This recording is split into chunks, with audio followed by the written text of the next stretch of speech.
Since 2009, I've generated hundreds of millions of visitors from Google search. But for the first time in 17 years, I'm questioning everything I know about SEO. SEO used to be simple. You'd find a keyword, post optimized content, get backlinks, and boom, huge traffic, huge income. But that playbook is dead. Why? Mostly because of AI. AI has flooded Google with cheap mass-produced content, and in response, Google has cracked down harder than ever, erasing perfectly legitimate websites from search results. But that doesn't mean SEO is dead. Google still gets 5 trillion searches a year. That's roughly 100 times more conversations than ChatGPT is expected to have this year. SEO has just evolved, and if you don't evolve with it, you're going to waste months or years on strategies that don't work anymore. So in this video, I'm going to share exactly what I'd do if I was learning SEO from scratch in today's AI era. Now, despite all the changes AI has brought to SEO, fundamentals haven't gone anywhere. People still search using keywords and topics. You still need to create content that search engines can find, index, and understand. And backlinks, they still help pages rank high in Google. So the first thing I do to learn SEO in this new AI era is to learn the fundamentals of search engine optimization because they haven't changed. Now, learning the fundamentals and getting good at executing them used to be enough to drive tons of free search traffic before AI tools, but they're no longer enough to stay competitive. And the reason comes down to a mental shift most people, even pro SEOs, haven't figured out yet. Before AI content tools became mainstream, ranking on Google was easy. People would copy the top ranking page, add a few extra points to make it feel original, sprinkle in some keywords and cover subtopics, get a few backlinks to the page, and first page rankings would come fast. And because it worked, everyone did it. SEO copywriting became so mechanical that writing for SEO became an industry phrase. But here's the flaw. Search engines don't buy from you. People do. Now that AI can mass produce this kind of content, it doesn't seem like Google wants to reward writing for algorithms the way it once did. Instead, it seems like Google is doubling down on what it's always wanted, to deliver the most relevant and useful result for any given search query. And are they getting it right all the time? Not even close, but they're trying. So if I were learning SEO today, I'd ignore many of the outdated mechanical approaches to writing for search engines and instead focus on creating genuinely useful content with a user-obsessed mindset.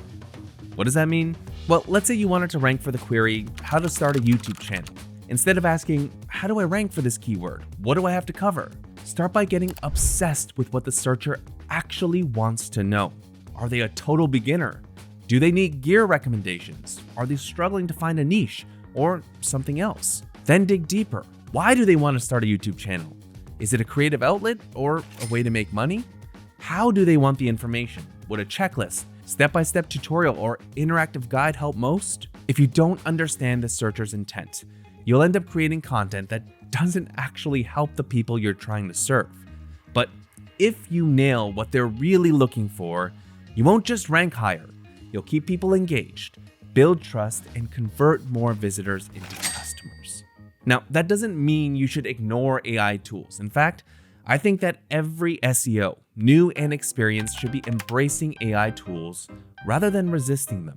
The problem with generic robotic AI content isn't the tools, it's how people are using them. AI tools are faster and better than most of us at brainstorming, writing, and analyzing data. But the quality of its output is only as good as the guidance it receives. Take Joe Schmo, a guy who knows nothing about SEO. He can't guide AI to produce good content or to optimize his site for better performance because he doesn't understand SEO himself. So what happens? AI ends up guiding him. But take Sam Edward O, a dude that's helped millions of people learn SEO and get traffic to their site. He'll probably do keyword research on his own, do some audience research, and collect clues about that audience from Google search results. Then he'll take what he's found, feed it to a tool like ChatGPT, and guide it to help him execute on his SEO strategy. And I actually shared the exact tactics and processes in a video when I used ChatGPT to rank #1 in Google in 1 hour. AI isn't going anywhere. It's one of the most revolutionary technologies since the internet itself. So instead of avoiding it, learn how to use it properly. And SEO goes way beyond just content creation, so the use cases are truly endless. Bottom line, use AI as an assistant, not a replacement. Train yourself to be the operator, and you get those operating skills through strong SEO fundamentals and firsthand experience, all of which you can learn for free in our free SEO course for beginners. Now, learning SEO shouldn't just be about learning what to do. It's also about knowing what to prepare for, because once the traffic starts rolling in, it's going to feel like free money, and that's when things get dangerous. Google's going to keep sending you free and consistent traffic that doesn't fade over time, because that's SEO by design. The harsh reality is that that traffic can vanish overnight. It's happened to hundreds of creators, and we've actually heard their stories and shared them on our YouTube channel. It's real, it hurts, and it's unpredictable. So if I were learning SEO from scratch today, I would be preparing myself to diversify beyond just Google. I know that sounds counterintuitive in a video about learning SEO, but SEO isn't just about Google. The skills you'll build while learning and doing SEO, like keyword research, understanding search intent, link building, and technical SEO, will apply to nearly every search-driven platform in some way, shape, or form.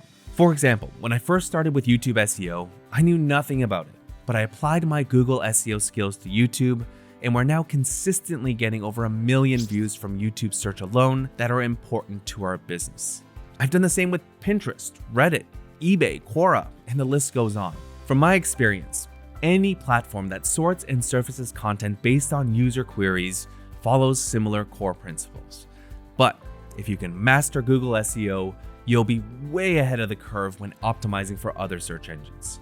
At its core, SEO is still about one thing: connecting searchers with the best search results. But in a world where AI can churn out endless mediocre content, copying what already exists isn't enough. And honestly, it shouldn't be enough. You need to be worth finding. So if you want to learn SEO and actually succeed in the AI era, check out our free SEO course for beginners and then apply the rest of what I've shared with you today.